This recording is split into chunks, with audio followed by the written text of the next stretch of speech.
வாசுதேவரின் நடத்தை கம்சனுக்கு மகிழ்ச்சியை தந்தது. வாசுதேவர் தான் கொடுத்த வாக்கை காப்பாற்றியது கண்டு அவன் ஆச்சரியமடைந்தான். அதனால் அவன் அவரிடம் இரக்கம் கொண்டு பின்வருமாறு பேசலானான். அன்புள்ள வாசுதேவரே, இந்த குழந்தையை நீர் என்னிடம் தர வேண்டாம். இந்த குழந்தையால் எனக்கு அபாயம் ஏற்படுவதற்கில்லை. உமக்கும் தேவகிக்கும் பிறக்கும் 8வது குழந்தைதான் என்னை கொல்லும் என்று அன்று அசரீரி சொல்லக் கேட்டேன். அனாவசியமாக இந்த குழந்தையை நான் ஏன் ஏற்றுக்கொள்ள வேண்டும்? இதை நீரே எடுத்துச் செல்லலாம் என்று வாசுதேவரிடம் கம்சன் கூறினான்.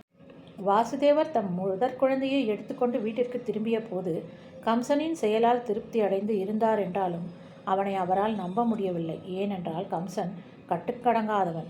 எந்த நாத்திகனும் தம் வாக்கில் நிலைத்து நிற்பதில்லை.